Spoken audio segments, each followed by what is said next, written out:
Okay,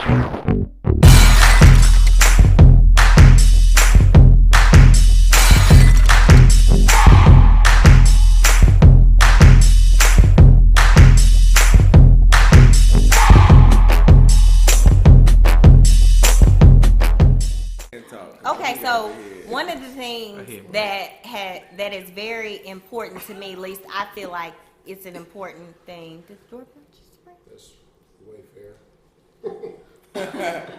Okay, one thing that I think is very important in a relationship, but I'll be interested to get several views on. But I can speak from it personally because I have dealt with it in my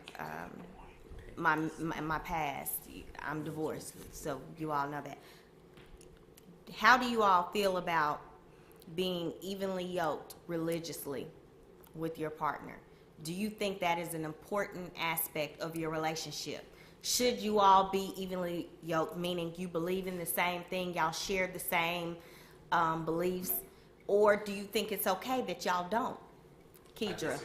I disagree. Yeah, I disagree also because in a relationship you will never see eye to eye, in my opinion. As far as religious, I feel like the woman should be more religious because when it come down to praying, we know what to get down on our knees and pray about. We know when the anointing fall on us, we know when to get right. I feel like a man doesn't feel that because they may not believe as strong as how we believe, but I feel like we will never be equal. Okay, What I can say is on that. Hear from my What? Hold on, I want to hear from my brother Marcus. What? I think that depends on the man because where I come from, you know, like now my girl, she grew up in a Baptist church. Mm-hmm. My last major relationship, she was Baptist oriented or whatnot, and so for me, that's all I know.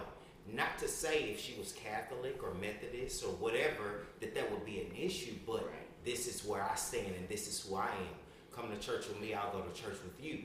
You know what I'm saying? Because at the same token, we're still praising the same God when it's all said and done with all the different religious beliefs. So, yeah, I feel differently. Okay, Mom, Dad, y'all have been in this thing 34 years now. Is that what we're working on?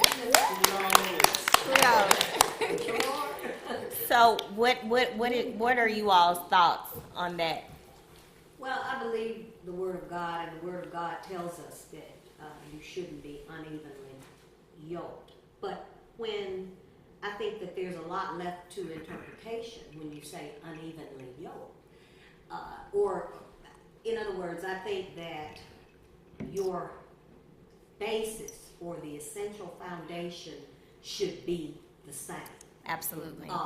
My concern would be, I wouldn't have a problem, yes, we come from a Baptist background, Right. but I wouldn't have a problem if he were Methodist because I know that they still believe and serve the same God that I do.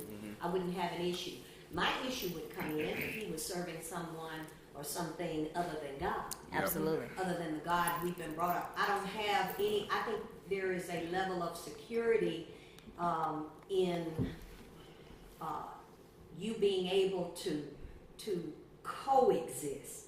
In other words, you shouldn't feel threatened by him having his faith. As a matter of fact, a praying man is a good thing to have. Yes. And a praying man actually, while I understand what she is saying, but honestly, according to the Word of God, he is supposed to set the tone.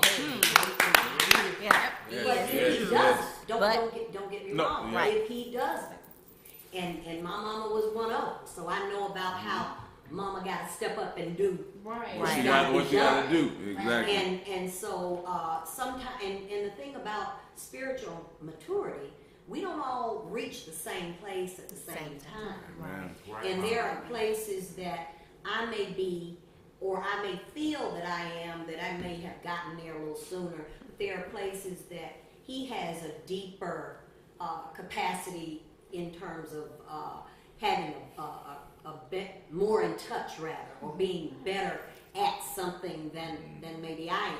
He, in some cases, I think I'm very compassionate, but sometimes he will challenge me to look beyond something that I thought I'd looked at it Looking at it Right. just from pretty emotional. much every Yep, aspect, yep, but yep. he can always give me another perspective, and I thank God that he is that kind of man. And so I think it's important that you be evenly yoked, but not to the exclusion of what each of you as individuals may want, so long as it doesn't conflict. Right. Yeah. What do you I have? have a question. What if your significant other doesn't go to church? Like, what if he is, I wouldn't say that he's afraid, but what if he has a different, he believes in God, but he feels like he doesn't have to go to church just to believe in God? Like, how do you encourage him to come to church? By you doing. Example, You yeah. continue to be obedient. Okay. Because your first obligation is to him.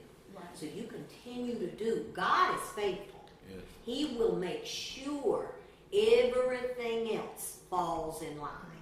But you be true to what you know God is expecting of you. And the thing with that is, whoever has the most maturity, spiritual maturity, they're the ones that God is That lead, expecting. Right. Has not, and I think even with that, you know, yeah, you got a man and he's the head of the household, and you try to be as much in line with what the Word of God tells you as you are possible, as it is possible for you to be. At the same time, though, God is expecting. He gave us 5 senses, and He is expecting us to do what we know is right.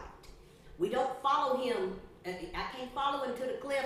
When Chris and Marcus were babies, and we were both out there doing what we had to do to make this thing, you know, work.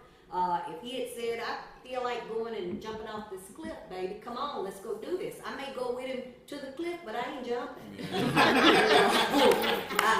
mean, I am a ride or die. I ain't dying,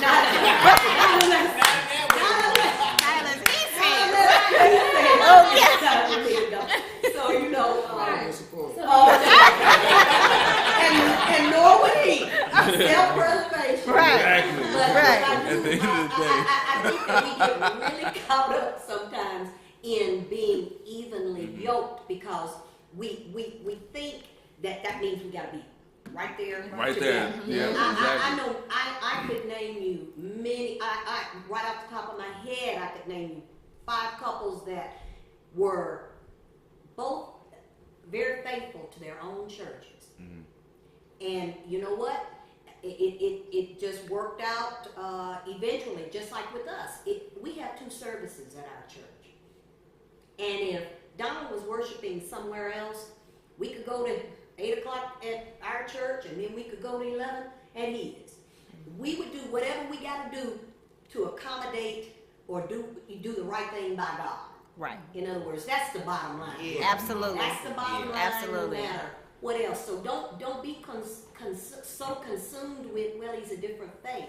Now, I have an issue if he's worshiping a different God. Yes. Right. Oh, yeah. That's when you. I think That's we're the difference. unevenly yoked at that That's And And then you need to make the decision Absolutely. then whether you Right. Because gonna at that be a point, fisherman or not. Yes, ma'am. exactly. Right. And you got to decide, is this even worth my time? Because see, God, no question, has something better for you. If someone has presented themselves to you and they don't even believe, you know, Yeah. Right. in God. Right. Our Creator. Yeah, of course. I mean, it helps, if you're, from the same religious background, but I don't think it's necessary if Right. you're not. Right. So long as you're believing in that same God. Right. Right. It should go. It's absolutely cool. Hey lovers, it's your favorite girl, Chris, and I know after watching this week's episode of Talk Black, you probably have a lot of questions, and I'm going to answer them for you. Just leave any questions you may have down in the comment section below. As always, you can stay connected with your girl on any of my social media outlets. Talk Black at Facebook, my YouTube channel, Talk Black, and of course, follow your girl on Instagram at Miss Kristen to you. As always, thank you for tuning in, and until next time, much love. Peace.